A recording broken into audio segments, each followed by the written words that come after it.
Sure. Well, when local communities take the approach of supporting all members of their community, regardless of background, whether that is race, ethnicity, or immigration status, what it does is it lifts the entire community. It's the rising tide lifts all boats sort of argument. And so when you put in the funds for people to be able to achieve their highest ideals, to be able to join the workforce in an area that they want to be able to send their children to school, the entire community benefits. When you have more civic engagement, more civic participation, you have communities that then are invested in the strength of their local community, whether or not they're from a different immigrant status or background from others. So it strengthens the community as a whole. It builds buy-in from community members as a whole.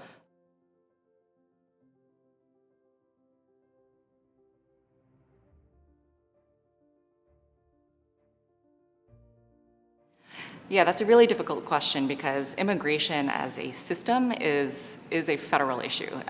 Who comes into the country, who's allowed to stay, whether they're allowed to work, that is decided at the federal level. But inclusion almost exclusively happens at the local level. So the federal government can provide funds, they can provide sort of templates for what local inclusion can look like, but it's really implemented at a local level.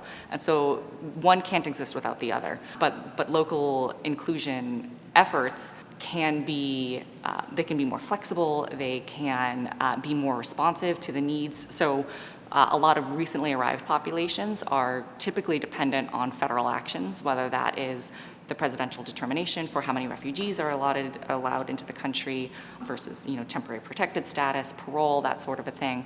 And so when it comes to federal support with those, I would say, surges and fluctuations with new arrivals, federal support is really important. There's certain funds from FEMA that can help support new arrivals. But once folks are in communities, actually trying to get connected to the community to establish roots, that is something that is really implemented at a local level. So it is something that there's the very close interplay, particularly for newly arrived migrants. And it's you can't really disentangle the two when you have a system that is so overseen by a federal framework.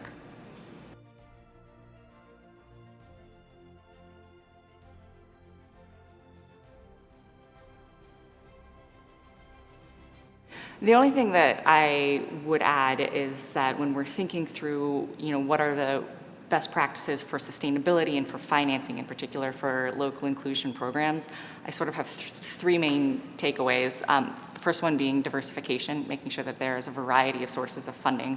Some are going to be federal grants, some are going to be municipal, some are going to be the philanthropic arm, but making sure that that's diversified so that when one funding stream inevitably goes through the ebbs and flows, that doesn't completely collapse your entire inclusion efforts. The second one is finding that political champion, whether it's a mayor, a city council member, someone who can make decisions, particularly around funding and around programs, championing some of these local policies. And then the third point is just creativity in figuring out the funding sources. So whether that is using funds that are meant for the general public, but implementing it in a way that's very targeted for a specific population, or if it's using certain funds that were meant for one thing and then seeing how that can snowball or transition into longer-term inclusion efforts. It really does take creativity on a number of different arms in order to make this sustainable and something that can continue on for multiple years.